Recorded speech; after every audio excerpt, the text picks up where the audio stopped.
30 अप्रैल को केंद्र सरकार ने जातीय जनगणना को हरी झंडी दे दी। यानी स्पष्ट है कि आने वाले समय में पूरे देश में जातीय जनगणना होगी। हालांकि इसको लेकर केंद्र सरकार का ये कहना है कि आज़ादी के बाद से यह सबसे बड़ा फैसला है, ऐतिहासिक फैसला है। वहीं इसको लेकर विपक्ष का साफ कहना है कि जो लंबे समय से उनकी मांग थी उसके आगे केंद्र सरकार को झुकना पड़ा है। अब इस मामले को लेकर अलग अलग वर्ग के जो लोग हैं, हम उनसे बात करने का प्रयास करेंगे कि क्या मौजूदा स्थिति या मौजूदा वक्त जातीय जनगणना की मांग कर रहा था कि नहीं। चलिए हम बात करते हैं। क्या कहेंगे, जातीय जनगणना होनी चाहिए हमारे देश में? नहीं, बिल्कुल होनी चाहिए। इसके पहले भी सभी जो भी राजनीतिक दल थे वो भी मुद्दा उठा रहे थे और इस समय भारत सरकार हरी झंडी दे दी है जातीय जनगणना को। इसको बिल्कुल होना चाहिए। इससे ये पता चलेगा कि इस वर्ग के कितने लोग हैं और उसके हिसाब से फिर आगे की कार्रवाई होगी सरकार की। जैसे इसमें देखा जाए तो जातीय जनगणना में अभी तक कितने ओबीसी थे, एससी एसटी थे, सवर्ण थे, तो इसमें जितनी ओबीसी एससी एसटी इस तरीके से अपने जातियों को छुपा करके हैं, तो उनका भी अगर जनगणना होगा तो वो भी सवर्ण में आएंगे, तो इससे उनको मतलब लाभ भी मिलेगा। विशेष बात ये भी है कि वर्तमान समय में कई बातें कही जा रही थी। खुद भारतीय जनता पार्टी के नेता कहते थे कि बटिए मत जाति में, धर्म के आधार पर एकजुट होने की बड़ी बातें कही जा रही थी। पहलगाम आतंकी हमले के बाद पोस्टर भी जारी कर दिया गया था। इसलिए सवाल उठ रहा है कि उसी दौरान जब देश मांग कर रहा था कि नहीं, बड़ी कार्रवाई पाकिस्तान पर होना चाहिए, तो जातीय जनगणना का विषय आ गया। नहीं, देखिए, पाकिस्तान पे ये पहलगाम जो हमला हुआ है उस पर तो होगा ही, स्ट्राइक जो हुआ है उससे बड़ा होगा। लेकिन अभी ये इसका मतलब ये नहीं कि हमले हो गए तो भारत के लोग जो है अपना कार्य ना करें, वो खाना पीना छोड़ दे, ऐसा कुछ नहीं है। कार्यवाही तो उससे बहुत बड़ी होगी कार्यवाही, और ये उचित है, बिल्कुल उचित है। और जो कार्यवाही होगी उसके लिए रणनीति बनाया जा रहा है। बहुत जल्दीबाजी में करके हमारे देश को आर्थिक नुकसान भी हो सकता है। इसमें अलग विषय है, ये अलग विषय आप ये कह रहे हैं। आलोक जी, क्या लगता है, वर्तमान मौजूदा समय ये मांग कर रहा था कि नहीं जातीय जनगणना हो जानी चाहिए? देखिए, जातिगत जनगणना के पक्ष में समाजवादी पार्टी शुरू से ही रही है और हमारे नेता श्री अखिलेश यादव जी ने इस संबंध में कई बार सदन में उठाए भी, आवाज़ भी उठाई कि जातीय जनगणना होनी चाहिए और निश्चित तौर पर होनी चाहिए।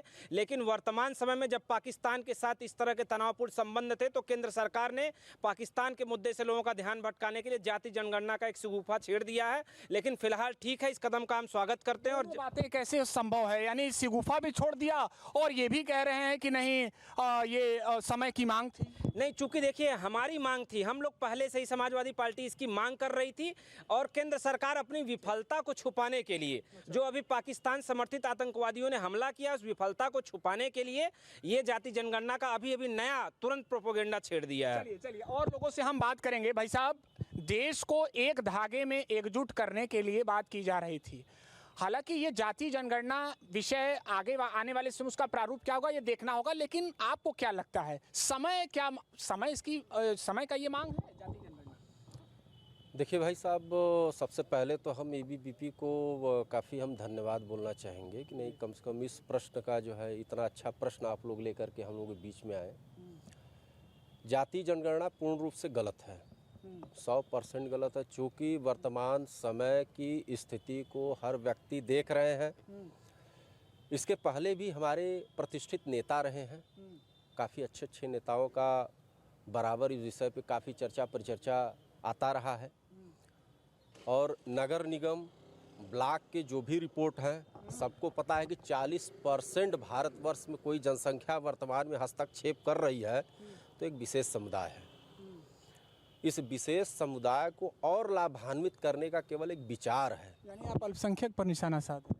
शायद अल्पसंख्यक, यानी आप ये मानते हैं कि समय की मांग नहीं? समय की मांग नहीं है, इसको केवल बदला जा रहा है। अच्छा, इससे क्या नुकसान हो जाएगा? इससे सबसे पहले तो अभी आप थोड़ी देर पहले भाई साहब ने कहा कि भाई कटेंगे तो बटेंगे आप लोग, तो कटने तो कटेंगे। हाँ, बटेंगे तो कटेंगे। हाँ। तो बटने कटने के नाम पे यदि कहा जाए तो हम तो बटे हुए हैं। ये सच्चाई है, 100% बटेंगे। इनका ये कहना है। अंकित जी, आप मानते हैं, इनसे बात से संतुष्ट हैं कि यानी जातीय जनगणना से लोग बटेंगे? सर्वप्रथम सबसे पहली बात, जातिगत जनगणना पूर्ण रूप से गलत निर्णय है। आप एआई के समय में है, आप स्पेस टॉक के समय में है, यूएस चंद्रमा पे घर बनाने की तैयारी में है, चाइना रॉकेट भेज रहा है, हम जाति गिन रहे हैं। ये कौन सी बात है? आप बेरोजगारी नहीं गिनेंगे? बेरोजगार कितने हैं गिनिए। बेरोजगार की कोई जाति नहीं। बेरोजगार की कोई जाति नहीं होती। आप बेरोजगार गिनिए, बेरोजगार युवक गिनिए, भूखे को गिनिए, अधिवक्ताओं पे कुछ नहीं बोलेंगे। केवल जाति गणना पूरी तरह से गलत निर्णय है। एआई के समय में जहां इलॉन मस्क नए लॉन्च हो रहा है, यूएस आगे बढ़ रहा है, चाइना रॉकेट भेज रहा है, हम जाति गिन रहे हैं। जाति जनगणना पर लेकर चर्चाओं का दौर जारी है। भाई साहब, आप क्या मानते हैं? हमको लगता है भाई साहब कि जाति जनगणना ये विपक्ष के लोगों की बहुत दिनों से मांग थी। जब हमारी सरकार उनकी मांग एक्सेप्ट कर लेती है तो उनको लगता है कि सरकार हमारी कमज़ोर है। सरकार हमारी कमज़ोर नहीं है।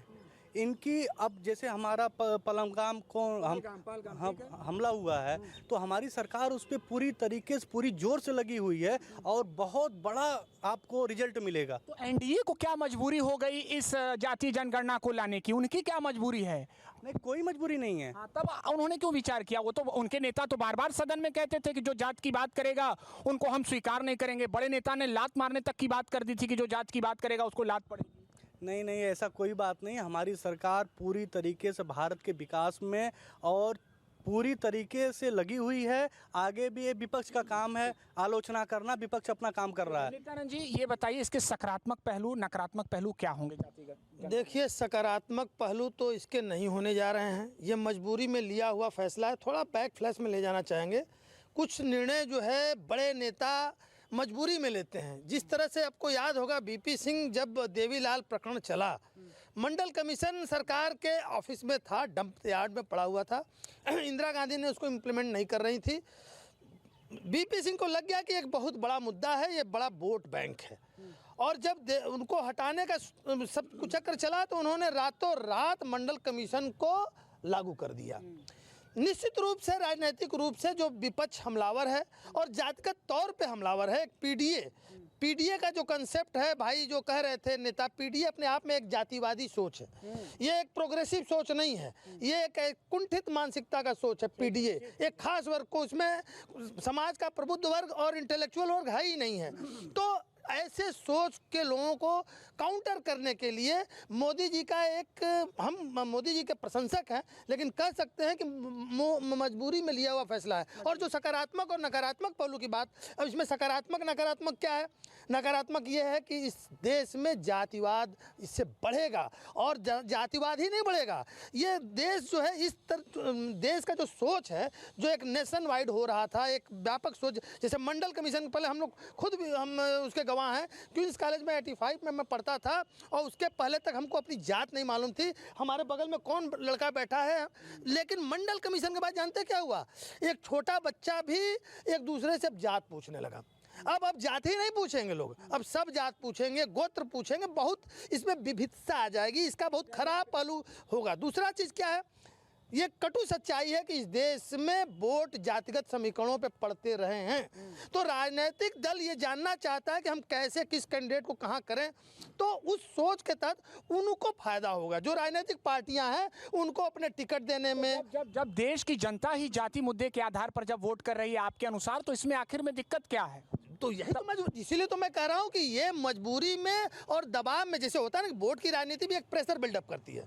प्रेशर बिल्डअप करते कि यहाँ पे भी समुदाय का आदमी है और आप गैर बिरादरी का टिकट दे देंगे तो हार जाएगा। क्योंकि यहाँ पे आप देख लीजिए, सरदार सेना हो, तमाम पार्टियां जो बन रही हैं वो जातिगत आधार पर बन रही हैं। इससे देश में जाति विभाजन बढ़ेगा, जातिवाद बढ़ेगा। और इस दौर में जबकि inter caste, inter religion marriage बढ़ रहे हैं, समाज के लोग एक दूसरे, पहले देखिए आज से 30 साल 40 साल पहले कोई इंटर कास्ट शादी नहीं होती थी, और इंटर कास्ट शादी होती थी तो उस जात के लोग उसको कुजात निकाल देते थे। लेकिन अब हर वर्ग जो है अपने परिवार में यदि कोई इंटरकास्ट शादी हो रही है उसको बखूबी सहर्ष स्वीकार कर रहे हैं। अब आने वाले दिनों में इसमें वो किस कोटा में जाएंगे? यदि एक इंटर रिलीजन इंटरकास्ट शादियां हुई हैं और जिनकी संख्या लाखों में, वो किस वर्ग में? हम आएंगे। रामदुलार जी, आप कैसे देखते हैं, सही है यह फैसला? मुझे लगता है ये देर से सही लेकिन सही फैसला है। कारण ये है कि भारत में पैदा होने वाला हर व्यक्ति, हर बच्चा, उसके पैदा होते ही उसके ऊपर एक जाति का ठप्पा लग जाता है, और वो जाति स्कूल में नहीं साथ छोड़ती, नौकरी में साथ नहीं छोड़ती, शादी में साथ नहीं छोड़ती, काम पे साथ नहीं छोड़ती, मृत्यु तक वो जाति उसका साथ नहीं छोड़ती है। तो जन्म लेने के बाद तक मृत्यु तक वो जाति उसका पीछा नहीं छोड़ती है। और जाति देश की सच्चाई है, और जाति के आधार पर यहाँ भेदभाव होता है। सामाजिक, आर्थिक, राजनैतिक, शैक्षणिक स्तर पर उसके साथ भेदभाव होता है। इसलिए इस सरकार ने जो फैसला लिया है, देर से ही सही लेकिन सही फैसला लिया है। इससे हमारा एक सवाल है, बिल्कुल आपने सही कहा कि चाहे रिसोर्सेज हों या कोई भी ऐसा क्षेत्र हो, भेदभाव नहीं होना चाहिए, व्यक्ति अपने कर्म से जाना जाता है।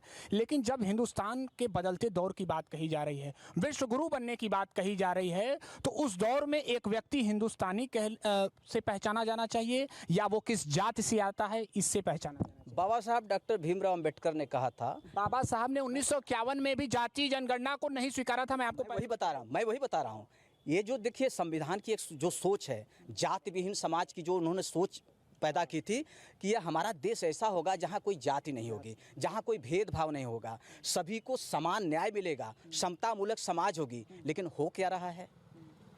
जाति के कारण दलित की हत्या हो रही है, जाति के कारण उसको पीटा जा रहा है, जाति के कारण आज राजस्थान में एक छोटा सा बच्चा मटकी छू दिया तो उसको पीट डाला गया और मर गया। वो एक लड़का चावल जो है चोरी के आरोप में, वो दलित था इसलिए उसको पीट करके मार दिया गया। मतलब ये जाति के कारण ही तो हो रहा है।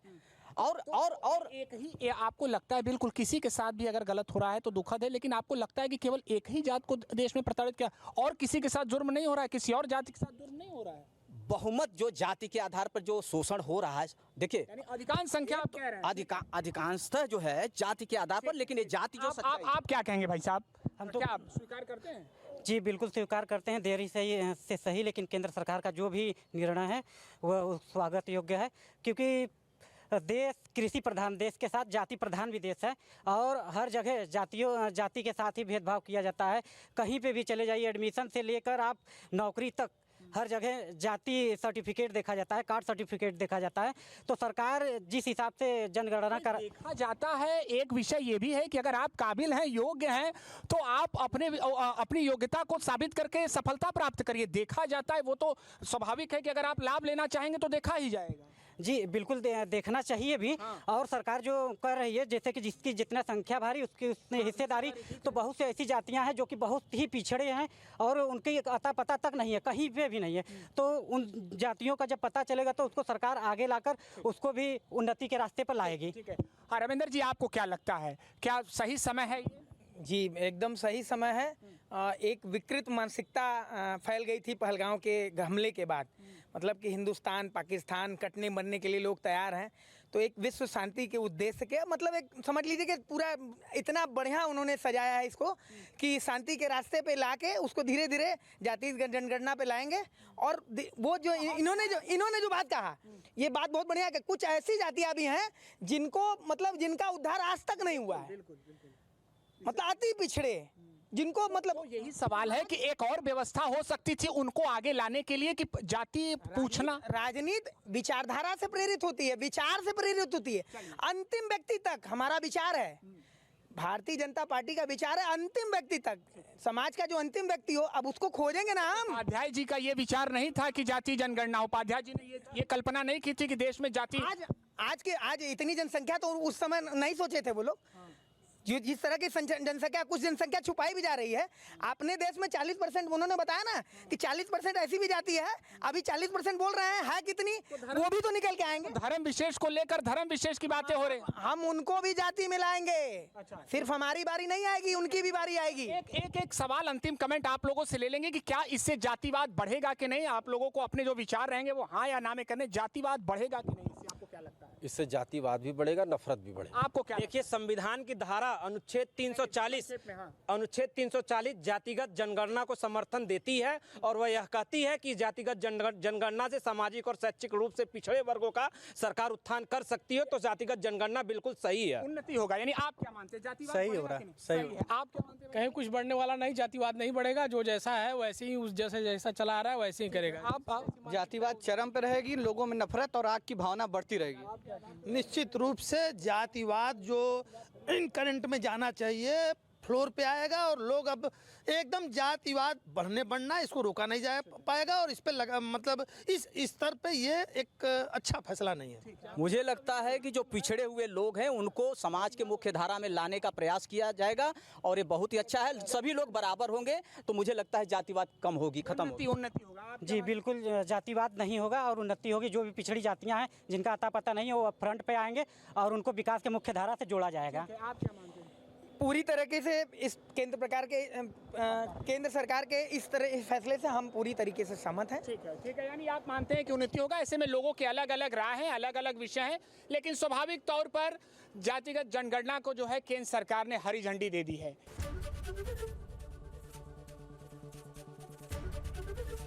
एबीपी गंगा, खबर आपकी, जुबान आपकी।